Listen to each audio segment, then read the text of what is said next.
Welcome to a special edition of Be Less Stupid. I'm the host, Jon Hotchkiss.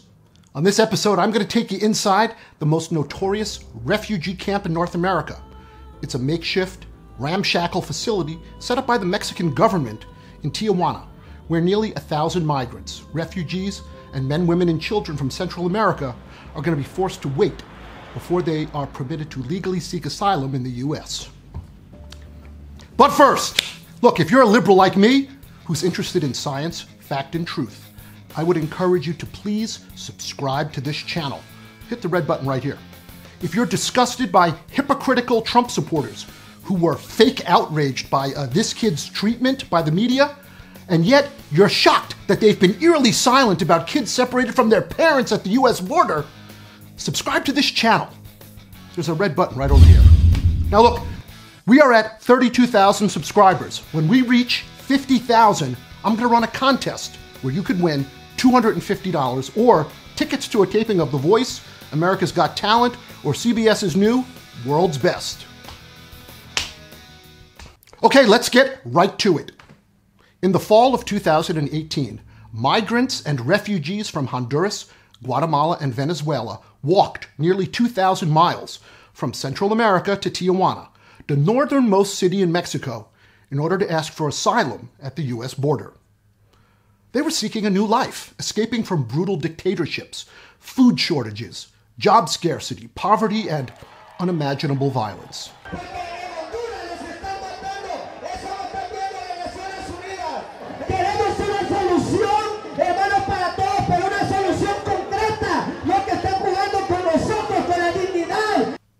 Then, at what they thought would be the end of their journey, they discovered one more hurdle to navigate, one tougher than the perilous hike through Mexico's rough interior countryside, the accompanying food shortage and dehydration that they had just experienced.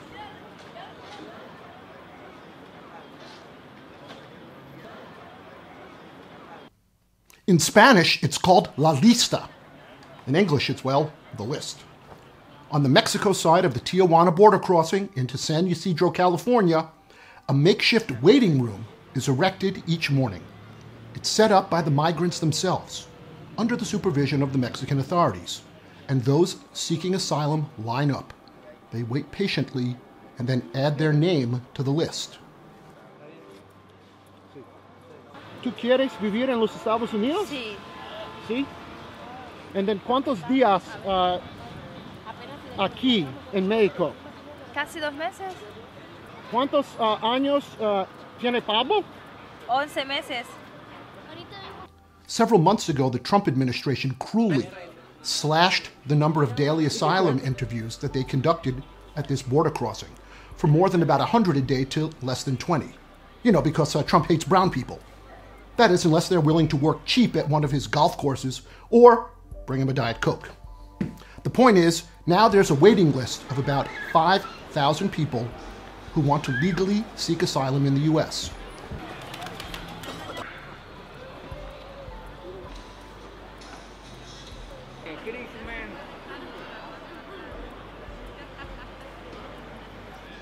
¿Qué es su problema en Honduras?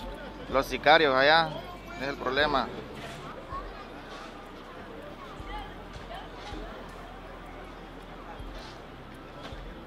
Los sicarios les dicen allá que quieren matarla, matan la gente. If you get on the list today, you'll be assigned a number, and the U.S. immigration authorities will see you in about 5 months. In the interim, you wait. And you wait. And you wait.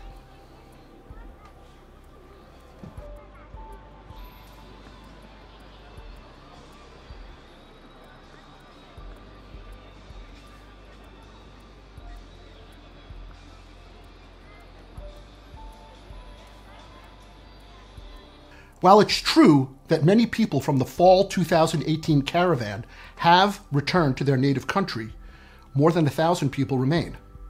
After what amounted to an actual humanitarian crisis on the US border, international refugee organizations and the Mexican government figured out something to do with 1,000+ people who have no home, no food, no water, no clothes, no money, and no place to sleep.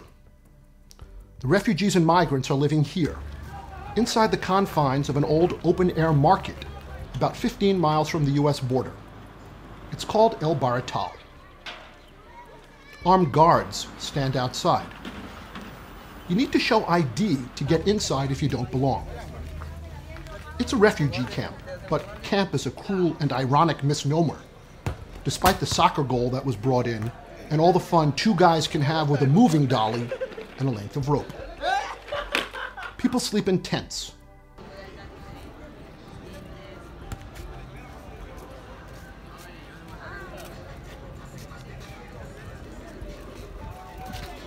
These two guys just met.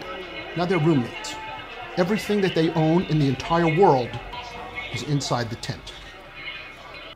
The lucky ones set their tents up on top of one of these pallets. If it rains, they might stay dry, maybe. When the rats and the mice scurry around for a midnight snack, the crumbs inside their tent might be passed by, maybe. That is, depending if the rats' desperation for food is more than that of the tent's occupants. When sandwiches are served, people take 3 or 4, because if today is going to be like yesterday, there probably won't be any more food until tomorrow. Getting a simple deck of playing cards from a dope with a TV show on YouTube makes people positively giddy. And getting a few American dollars donated by some very generous viewers of this very channel, that put huge smiles on people's faces. It meant that they could go to the market outside the gates, and instead of just looking at things they would never be able to afford, no matter how cheap, they could now buy some shoes, or water, or baby food. Okay, so now you're going to meet some of the people that I got to speak with. You'll hear me off camera asking questions, and please forgive my butchering of the Spanish language. So, ¿tú quieres, vas a los Estados Unidos? And, ¿qué tipo de trabajo? Pues una carpintería.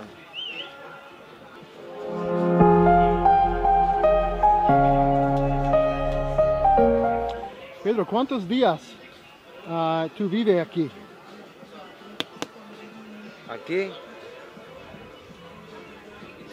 tenemos varios días.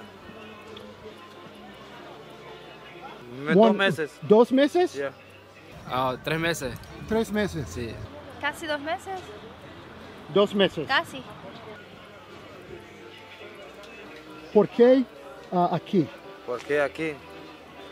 Porque en mi país hay mucha violencia y me vine para acá mejor. Enrique, ¿cuántos días tú vives aquí? Tengo, desde que salí de mi país, tengo 3 meses. 3 meses. 3 meses.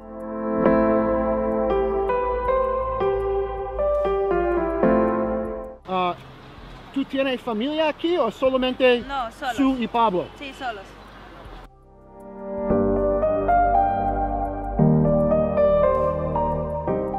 ¿Por qué tú aquí ahora?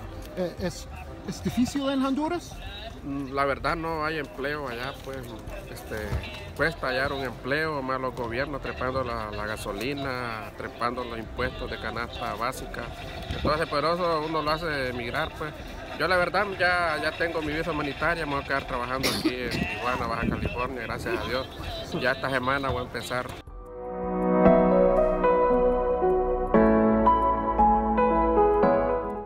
¿Por qué Sue aquí? Porque me vine en la caravana. ¿Qué? Porque me vine en la caravana y voy para Estados Unidos. ¿Tú quieres vivir en los Estados Unidos? Oh, sí, primeramente yo. ¿En qué tipo de trabajo tú quieres? De lo que sea, con tal que sea honrado.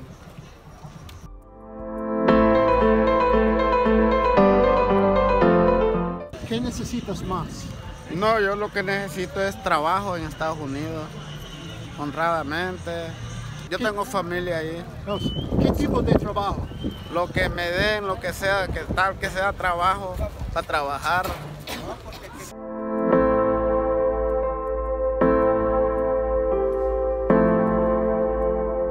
¿Su vida en Honduras es muy difícil? Sí. enemigos, ¿por qué? Problemas. ¿Qué tipo de problema? Personas, grupos de personas siguiéndolo a uno para matarlo. ¿Qué necesitas más? De lo que la gente lo de ropa, zapatos. ¿Tú quieres vivir en los Estados Unidos o solamente en México?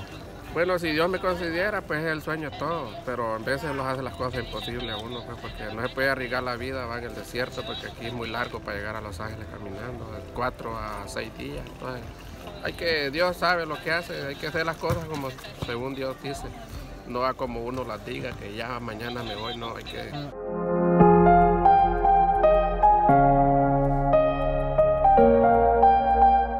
¿Por qué aquí?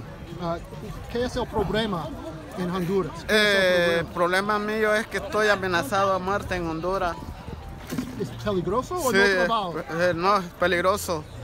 No por trabajo, pero más por eso salí de mi país, porque yo estoy amenazado a muerte en Honduras. Donde yo vivía, ahí me llegaron a hacer unos balazos en la casa. Yo tuve que salir huyendo de ahí.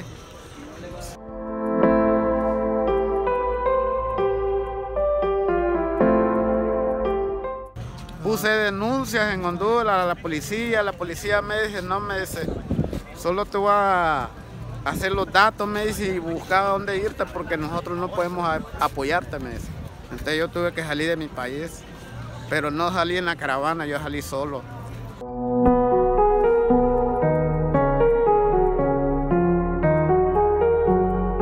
¿Qué es en el futuro? ¿Cuántos días aquí? No sé. No sé qué pasaría en nuestro futuro, pero solo le pedimos al de arriba, a Dios, que nos dé una oportunidad de trabajar. Nosotros no vamos peligrosos, queremos una vida mejor que lo distinto a un peligro. Tener hambre es difícil tener hambre, muy difícil. Sí.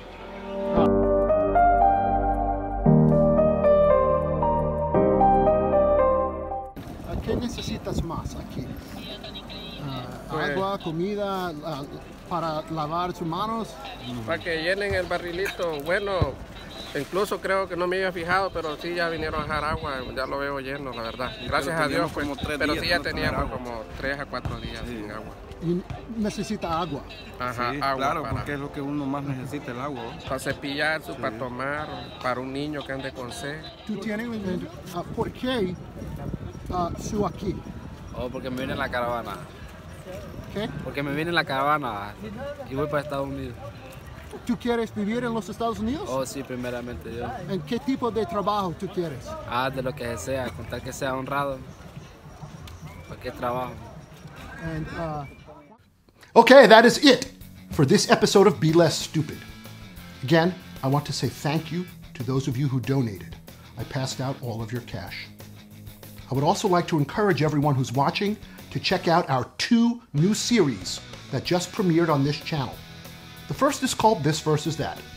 And if you liked Mythbusters or a TV show I used to run called Penn and Teller Bullshit, you will love this show. There are 6 one-hour episodes. The second show is called Pizza with Writers. There are 13 half-hour episodes.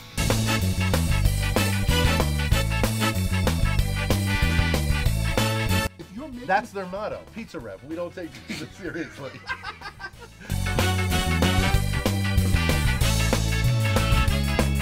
Are you going to yell at me like Gordon Ramsay while I do this? No. Okay, so please remember to subscribe, hit that red button.